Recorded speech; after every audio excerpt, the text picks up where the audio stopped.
Former President Donald Trump and fellow Republicans are spending the weekend campaigning for 2024. Saturday stop, the Iowa State Fair. A number of folks on hand to hear the former president, who continues to claim the 2020 election was rigged. I'll have to take a look at the order. The whole thing is a fake. It was put out by Biden, and they put it out because they can't win an election the fair way. It's all called election interference. Biden put it out because he can't win the fair way. He's way down in the poll. Numerous officials have come out to say those claims are false. In recent campaign polls that have come out, Trump and President Biden nearly evenly split among voters. Right now, of course, we are keeping a close eye on when potential indictments could be handed down here in Fulton County. We will have full coverage for you leading up to and following any indictments. All right, joining me now, Chuck Todd from NBC's Meet the Press. Good morning to you, Chuck. Hey, good morning, Joe.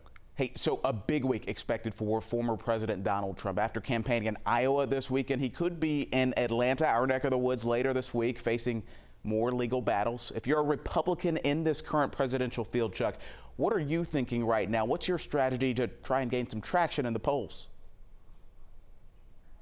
Well, it's interesting you ask it that way. I can tell you what these campaigns are thinking. We can decide whether that's good or bad judgment here. But the campaigns believe they can't attack Trump on the specifics of the legal problems, hit him on, oh, he's got baggage, this will make him less electable. But they continue to campaign against Trump in a way that they don't want to alienate his supporters. They're afraid of alienating his supporters. So none of them are really going at him directly, really, other than Mike Pence. And in some ways, Mike Pence has been put into this situation. There's no other way around it for him. But look, I'll be honest. I feel like the primary campaign now is a secondary part of this campaign. The path to the nomination for Donald Trump goes through a courtroom. I don't think it goes through Iowa anymore. Interesting perspective there. Of course, you're going to have former Vice President Mike Pence on Meet the Press a little bit later on this morning. Chuck, while we've seen a growing Republican field, there are few options for those voters wanting to lean Democrat. You're going to have Congressman Dean Phillips from Minnesota on. He wants more competition in the Democratic presidential field, even if he does have a point when he says voters want more options. Does this in any way help the Democratic Party or the president, who's already facing his own problems because of maybe the perception he has in some voters' minds or because of his son's legal issues? You know, it's interesting. I think what Dean Phillips is saying on the record is what a lot of Democrats say privately to reporters, to people like myself. There's a lot of hand-wringing going on about the president's age, about his blind spot when it comes to Hunter.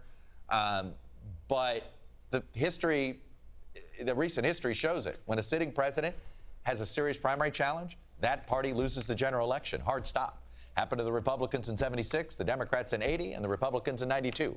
It is just sort of seen as gospel in the world of campaigns. That said, what Dean Phillips is worried about is like, okay, but if Joe Biden's capacity to do the job becomes a question, say, in October of 2024 because of an incident, maybe he trips over something like that, then there is no plan B.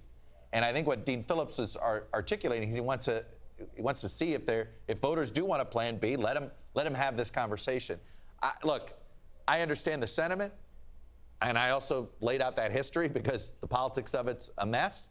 But welcome to the Trump era, where everything's a mess. The Trump era, where anything and everything can happen, including here and possibly this week. Chuck, thank you so much. You can catch Chuck, his guests, and his panelists on Meet the Press, which airs at 10 o'clock right after 11 Alive Weekend Morning News.